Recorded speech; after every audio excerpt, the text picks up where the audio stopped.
dis à une jeune fille qui me dit qu'elle m'aime, je te remercie pour ton amour. C'est pas le fait que tu m'aimes qui est un problème. Le fait est que je cherche quelqu'un qui me fera me sentir comme Michael Jackson. Cette personne qui m'aime quand je suis à zéro. Ça veut dire que tu es encore à prendre alors. Non, faut pas nous faire les réponses philosophiques. Célibataire ou pas célibataire? Célibataire, pas encore marié en tout cas. J'aurais aimé savoir que dans le monde réel des affaires, il y a des personnes qui n'hésitent pas à placer des douilles. Une douille, c'est une douille. Je fais toujours très attention à ne pas parler d'une boîte ou d'une personne parce que parfois, le problème c'est pas la boîte, c'est qui la dirige. Dans une jeune industrie comme le Cameroun, quand on parle de culture, quand certaines choses viennent se développer, il y a des personnes qui ont déjà eu une certaine expérience. Quand ces personnes arrivent sur ce territoire, soit ces personnes arrivent pour pouvoir développer le territoire, soit ces personnes arrivent juste pour pouvoir faire le maximum de beurre, quitte à poser des actes qui auront des répercussions sur ce territoire.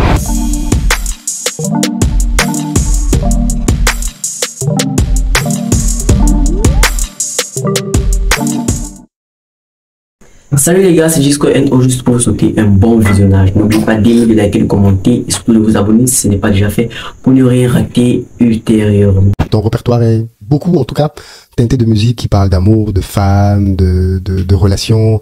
Pourquoi ce genre musical?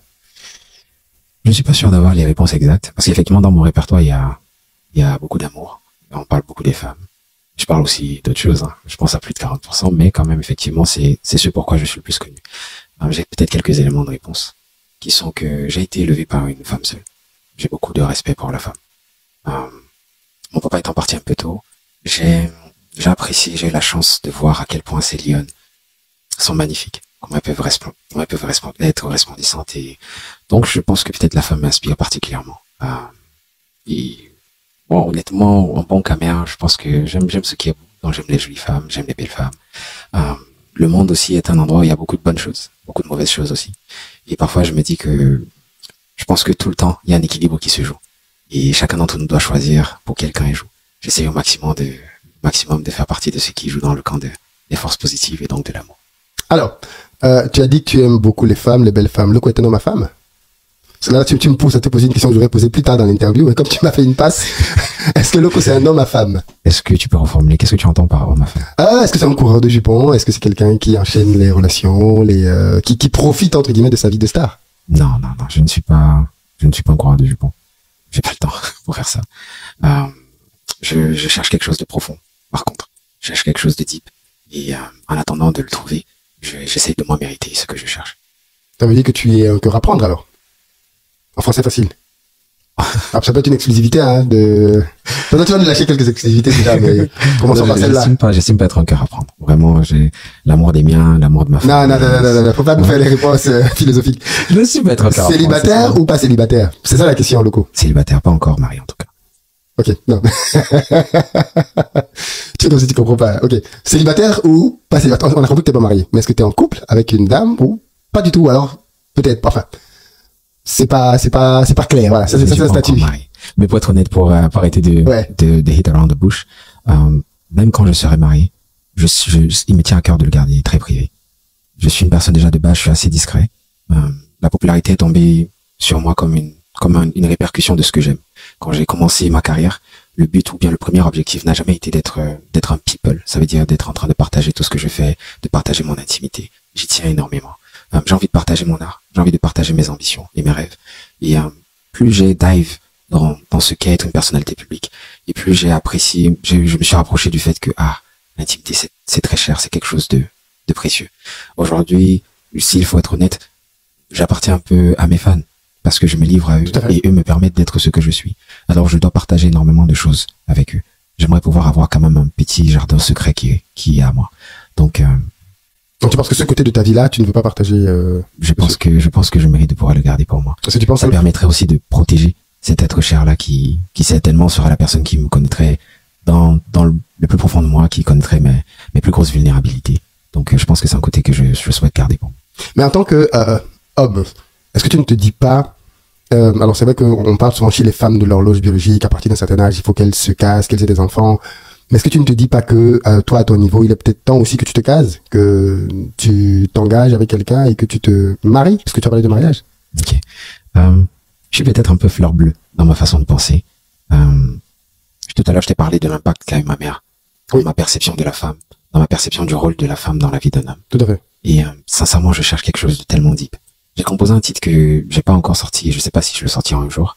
Le titre c'est Mike. Dans la chanson, je dis à une jeune fille qui me dit qu'elle m'aime, comme j'ai déjà eu plusieurs fois l'opportunité et la chance de l'entendre dans ma vie. Et je lui dis, je te remercie pour ton amour. Et j'aimerais que tu saches une chose. C'est pas le fait que tu m'aimes qui est un problème. Le fait est que je cherche quelqu'un qui me fera me sentir comme Mike. Et pour moi, Mike, c'est Michael Jackson, c'est Mike Tyson, c'est Michael Jordan. Cette personne qui, même quand je suis à zéro, me voit comme le plus grand et m'élève à ce rang-là. Et je sais que ça demande tellement d'engagement, tellement de dedication. Je ne suis pas sûr encore de le mériter. Et en attendant de pouvoir pleinement le mériter, je travaille sur la personne. Je travaille sur moi. Alors, vu que ça m'a fait rigoler ce truc-là, oui. Oui, moi, il n'est plus le temps. J'ai dit, je ne jette plus les gens. Aussi dans les bruits. Et tu vois, même quand je le fais, je prends un peu de l'essence de, par exemple, ce que Jovi a apporté. Quand je fais, moi, il n'est plus le temps. C'est du beaucoup rap. Mais où j'ai infusé quelque chose de plus, où j'ai mis de la mélodie. C'est juste leur dire, les gars, on a les outils autour de nous pour proposer une musique qui vient du Cameroun, qui reste camerounaise, mais qui est exportable.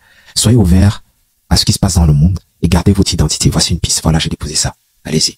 Et de temps en temps, je continue dans la DA même qui est l'essence de locaux et je propose Don't Go. Ah, vous avez écouté Don't Go, vous avez aimé. Écoutez, c'est moi qui ai fait cette sauce et je continue de la faire évoluer. Et dans mon parcours, je fais attention à tout ça et de temps en temps, je dépose quelques gems, quelques pistes pour ceux-là qui seront attentifs. Et je sais qu'ils sont attentifs. Et basé sur ça, ils font leur premier pas. Petite part. Tu es nouveau sur cette chaîne et sûrement cette vidéo te plaît. Ici, ensemble, nous contribuons au développement de notre continent africain. Alors, si tu veux faire partie de cette incroyable aventure, je t'invite à t'abonner maintenant pour ne rien rater ultérieurement. Petite parenthèse, mais très importante. Ça fait 10 ans de carrière. Le temps passe très vite. Très vite. Très très vite. C'est incroyable. Quand j'ai vu que tu avais déjà 10 ans de carrière, tu as commencé une série de comment tu as voulu célébrer ces 10 ans? Parce que tu es à Paris en ce moment, parce que tu as un grand concert ici. Est-ce que je peux appeler ça un grand show? Merci. Tu as commencé à faire des choses au Cameroun déjà dans ce cadre-là, c'est ça? Tu as célébré avec ton public au Cameroun, maintenant tu es en France. Ouais. Et c'est bientôt là. C'est très bientôt. La semaine prochaine. Ouais, c'est le 13 septembre. Ouais. Au Casino de Paris. Ok. Dans une salle de 2000 places. Oui. Après avoir fait le Palais des Sports à Yaoundé dans 1500, non? C'est ça? Ah non, le Palais des Sports, c'est plus de 6000 places. Ah oui, quand même. Ouais, quand même. Ah oui, d'accord, excusez-moi, d'accord. Comment on réserve les places? Alors, c'est sur le site. Déjà, est-ce qu'il y a encore des places? Il y a encore quelques places. Ça me fait rigoler parce que franchement, parfois, on a certaines habitudes qui nous collent à la peau. Tu as des personnes qui vont te dire, et qui sont même d'ici. Laisse-moi parler en utilisant nos termes même de chez nous. Hein? Comment tu peux être un benguiste et tu ne veux pas lire? C'est écrit sur le site. Comment prendre ton ticket? Il y en a qui m'appellent encore moi-même, frérot, pour me dire, les tickets là, c'est comment? C'est comment, ouais. On peut avoir des tickets. Ils ne pensent pas à mal, mais ils ne se rendent pas compte que pour pouvoir s'attaquer à une aussi grande salle, sans sponsor majeur, c'est un très gros investissement. Et qu'à ce moment-là, on a besoin, s'il vous plaît, mes frangins, qu'ils suivent les canaux normaux. Allez vous procurer vos places de concert sur le site internet. Si c'était possible de faire autrement, j'aurais fait autrement. Mais force est de constater qu'il y a des salles où il n'y a pas ces facilités-là. Non, c'est pas possible d'avoir des places physiques. J'ai eu ici, sur cette émission, dont je prends des propos qui m'ont été dits, Pete Bacardi, entre autres, parce que j'ai eu plusieurs producteurs de musique ici, et qui m'a expliqué, pendant une longue émission, que l'une des difficultés qu'il a eu, parce qu'il était bien évidemment avant artiste aussi, c'est que les artistes ne comprennent pas ce que c'est que le business de la musique, notamment le rôle d'un producteur. Ils ont beaucoup d'attentes et attendent tellement de choses que pour eux, quand ils n'ont pas ce qu'ils demandent, ils ont le sentiment qu'ils se font avoir, qu'ils se font douiller. C'est cette expression qu'il avait utilisée. Et qu'il, quand il était artiste, il avait le même sentiment que face à que son producteur était quelqu'un qui ne truc. Il a donné quelques exemples d'artistes avec lesquels ça ne s'était pas bien passé du tout. Ça tombe bien, aujourd'hui, on a un artiste avec nous. Qu'est-ce que tu aurais aimé savoir avant d'entrer dans une collaboration avec une grande maison comme celle-là? Et que tu te dis avec le recul, si j'avais su ça, les choses se seraient passées différemment. Alors, qu'est-ce que j'aurais aimé savoir? J'aurais aimé savoir que une douille est une douille. Peu importe comment on veut l'habiller, peu importe comment on veut le maquiller. J'aurais aimé savoir que ce n'est pas tout le monde. En anglais, on dit souvent, it's not everybody who is in your team, who is in your corner. Pour faire la différence des choses. Parfois, tu peux te faire accompagner juridiquement sur un process. Un contrat, oui. Et après, tu te rends compte que finalement, that person wasn't playing on your side. J'aurais aimé savoir que dans le monde réel des affaires, il y a des personnes qui n'hésitent pas à placer des douilles. Comme j'ai dit, une douille, c'est une douille. Peu importe comment on veut la maquiller. Aujourd'hui, effectivement, j'ai eu ma petite expérience de producteur. J'ai pas la prétention d'avoir les mêmes outils que certains grands producteurs qui ont un certain nombre d'années en tant que producteur, mais j'ai produit des artistes. Ils ont eu, tout comme moi en tant qu'artiste, certaines attentes. Peut-être toutes leurs attentes n'ont pas été comblées. Mais je suis curieux de savoir si on leur demande s'il y a un seul moment ils ont eu l'impression, le sentiment d'être douillés, s'ils diront oui. Je peux te dire aujourd'hui que la réponse est non. Pour revenir encore à ma phrase, une douille est une douille. Qu'est-ce que tu reproches à ta collaboration avec Universal qui est terminée aujourd'hui? On peut en parler. Depuis longtemps d'ailleurs. Alors, déjà, j'aimerais représenter. Si tu ne veux pas nommer des noms, ça me dérange pas. Effectivement, justement, parce que je fais toujours très attention à ne pas parler d'une boîte ou d'une personne, parce que parfois, c'est pas le problème, c'est pas la boîte, c'est qui la dirige. Et parfois, le problème, c'est pas la personne, ce sont ses compétences. Tu vois, donc, je vais pas citer un label ou un autre, ou bien une personne ou une autre. J'ai juste envie de dire ceci.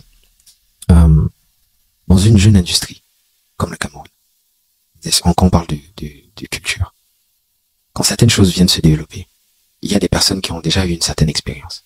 Quand ces personnes arrivent sur ce territoire, soit ces personnes arrivent pour pouvoir développer le territoire, tout en se faisant leur beurre. Soit ces personnes arrivent juste pour pouvoir faire le maximum de beurre, quitte à poser des actes qui auront des répercussions sur ce territoire, qui prendront peut-être des années pour ce territoire, et pas une personne. Je parle pas d'une carrière, je parle pas d'une personne. Je parle du développement de la culture dans tout un secteur.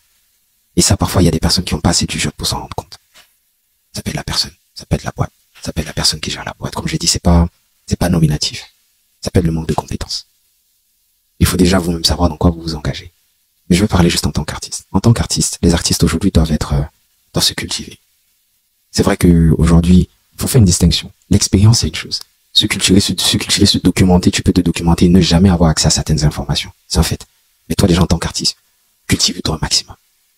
Pour pouvoir diminuer un peu certaines choses qui peuvent arriver, tu vois. Qu'est-ce que j'aurais aimé savoir? Moi, j'aurais aimé savoir que, la façon de gérer une collaboration avec un label et qu'une chose se passe bien ou pas, ne soit pas émotif. Faut garder la tête froide. Et toi, continuer de te battre pour pouvoir atteindre tes objectifs.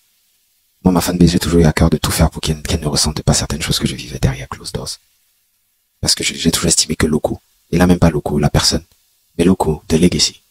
Je ne suis pas une personne qui a pris un nom d'artiste pour faire joli. Je porte le nom de mon père. Et parce qu'avec mes yeux d'enfant, j'ai vu comment des gens ont pensé que parce qu'ils n'étaient plus là, il n'y avait plus rien. Ils ont disparu. Je me suis dit, je vais m'assurer que l'histoire retienne ce nom. Je vais m'assurer que pour mon pays, quand je suis tombé amoureux de la culture, quand je suis tombé amoureux du fait d'être un artiste, j'ai mal vécu le fait qu'on disait toujours artiste de manière péjorative. J'ai fait Polytech. J'ai été dans la plus grande école d'ingénierie de mon pays. Je ne fais pas artiste parce que il y en a pas là-haut. Mais je viens d'un endroit où, de base, malheureusement, on a l'impression qu'être un artiste, c'est quand la vie t'a dépassé. Donc, il y a beaucoup de why à ce qui me pousse à être un artiste. Et donc, je pense que ma mission est beaucoup plus importante que moi-même. C'est pour ça que certaines choses assez néfastes pouvaient se passer derrière closed doors. J'avais à cœur de m'assurer que ma fanbase ne s'en rende pas compte. De m'assurer que le rêve que je porte ne soit pas entaché.